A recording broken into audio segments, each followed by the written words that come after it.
بلدیہ ملیر نے تجاوزات کے خلاف آپریشن کا سلسلہ جاری رکھا ہوا ہے اور قائد آباد پر غیر قانونی تجاوزات ٹھیلے پتھروں کے خاتمے کے لیے بھرپور کارروائی عمل کی گئی۔ اس موقع پر assistant commissioner Ibrahim Hyderi, Abdul Sattar Abro, S P Malir Singhar Malik, S H O Sharafi Goth Adeel Shah, S H O Shah Latif, Muhammad Ali Shah, S H O Quaidabad Amin Kausar, deputy director anti encroachment Baldia Malir Naseer Ayub Baloch, assistant director taxation Muhammad Azeem بھی اس موقع پر جہاں موجود تھے وہی کاموں کی نگرانی کرتے رہے۔ واضح رہے کہ بلدیہ ملیر نے ایڈمنسٹریٹر زین العابدین میرانی کی ہدایت پر آپریشن کو مزید تیز سے تیز کر دیا ہے، اور اس سے پہلے باقاعدہ طور پر ہم نے دیکھا تھا کہ ملیر 15 اور اس کے اطراف میں بھی شاہراہوں کو کشادہ کیا گیا تھا۔ تاہم بلدیہ ملیر کے محکمہ انسداد و تجاوزات اور ٹیکسیشن کے افسران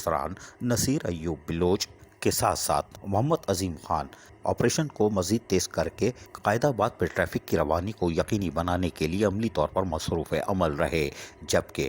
پولیس کے اعلیٰ افسران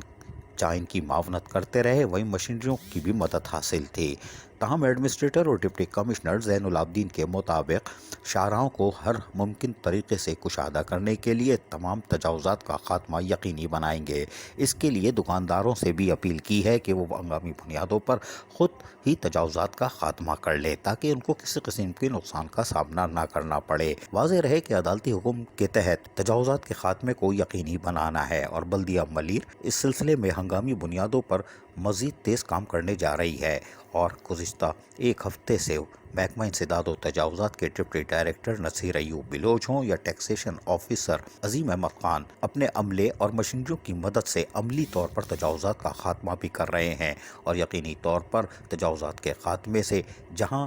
سڑکیں کشادہ ہوں گی وہیں ٹریفک حادثات میں بھی کمی واقع ہوگی۔ عزیز عارف، KBS بلدیاتی نیوز کراچی۔ ایسی ہی خوبصورت ویڈیوز فیوچر میں حاصل کرنے کے لیے ریڈ بٹن پر کلک کر کے اور بیل آئیکن کو پریس کر کے ہم سب کے سبسکرائبر بننا مت بھولیے۔